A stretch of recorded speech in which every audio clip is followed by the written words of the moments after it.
everybody. My name's Bonnie Domingos and I'm with San Diego Public Library. Today I'm going to be doing a quick book talk, book review on some really cool graphic novel titles that you should definitely check out. This year we're really excited to partner with Comic-Con again for our 5th annual Comic Conference for Educators and Librarians. So we look forward for you guys to tune in. Go ahead and check out our website here to see the full programming schedule. Before we dig deeper into each of these titles here, I just wanted to remind everyone that these titles are available at sandiegopubliclibrary.org. Go ahead and you can place your holds on any of these titles that you're interested in. And we're currently offering 18 locations who are curbside pickup. So it's as easy as logging online to your library account, placing the hold, and when they're ready for pickup, those locations will reach out to you. Also, these titles can be used for your summer reading. Dig deeper. This is our summer reading theme for 2020, and so we encourage you guys to check out these titles, log these hours for our summer reading, and let's get into it with the first review of The Worst Book Ever by Elise Gravel. This is an awesome graphic novel. I love this book. It was published in May of 2019, and I definitely would recommend it for ages 6 to 8, although for me, it hits a lot of different audiences because of its content, so I thoroughly enjoy this as an adult. She crams a host of literary problems into this book as she explores the theme of storytelling. And she begins the book set against the backdrop of an exceptionally boring prince and princess storyline. But then she introduces us to 3 bonus characters or side characters who follow us along on this storytelling journey. And they begin to point out criticisms of her storytelling abilities. And so a lot of things going on here. These characters point out spelling mistakes. They talk about sexism, diversity of characters, gratuitous violence, potty humor, a lot of different things going on in this book, but she's done it in such a clever way that really gets kids critically thinking about what they're reading. And so this would be a great book for use in the classroom to spark discussions about what belongs in a book report or what belongs in a story and what things you might want to avoid in your storytelling. So told in a really humorous and thoughtful way, she introduces us to the wonderful world of The Worst Book Ever, which is the winner of 0 book awards, but definitely should be the winner of several. Next up, we have New Kid by Jerry Craft. So excited to include Jerry's work in this quick book talk, book review. He is actually the recipient of the 2020 Newbery Award, as well as the Coretta Scott King Award, and I am so happy for him. This book resonates with me back when I read it in February of 2019 when it was originally published. I love the message in this book. It resonated with me in terms of, you know, those middle school years where you didn't really fit in anywhere. And it was such a strong message of not really needing to, of this idea of belonging nowhere and everywhere at the same time and not falling into these categories that are predetermined in middle school, So I love this book. This is actually the first book in the series, New Kid, with a soon-to-be-released second book called Class Act, which will be published and released in October of 2020 this year. So check your public local libraries and your independent bookstores and get your hands on the new edition of the second book in the series. Just on a side note as well, Jerry Craft will be speaking on a panel for our Comic Conference for Educators and Librarians.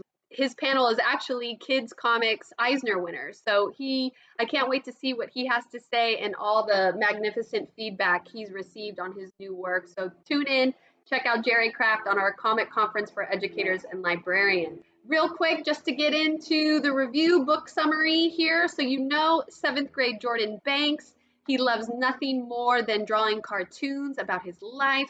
And as much as he would like to go to an art school, his parents actually have a different idea for him, and they actually enroll him in a very prestigious, academically driven private school. And he finds himself one of the few kids of color in this school. And so he's learning how to navigate between these two worlds of where he comes from and where he is going. And Jerry Craft does a wonderful job by not shying away from any of these experiences that a kid of color may experience in this particular environment. And so he definitely tackles head on the microaggressions, the code switching, the emotions of feeling like an outsider. He tackles them head on in a really authentic and original way. His voice is super intelligent in this book. Middle school is hard. It's hard enough without all these unspoken rules and expectations. Ultimately, he learns how to navigate between these two worlds, decides to remain true to himself.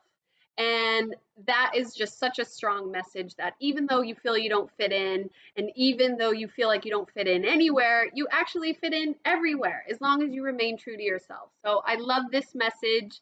It's a wonderful graphic novel. Jerry Craft's style, his artistic style is really original and authentic. Again, I keep using these same words, but it's really true. It's kind of like a muted palette, but it's a full color graphic novel. This would work great for, again, for that 9 to 12 age group, but it's also could work for a little more younger advanced readers. So definitely pick up a copy of New Kid, and I look forward to seeing what Class Act brings. Next up, we have When Stars Are Scattered, written by Victoria Jameson and Omar Mohammed. It was published in April of 2020, and I would definitely recommend this for ages 9 to 12. However, the narrative structures and the plot is pretty complex, so this would work for advanced readers or an older age group. Definitely a great story for a book club.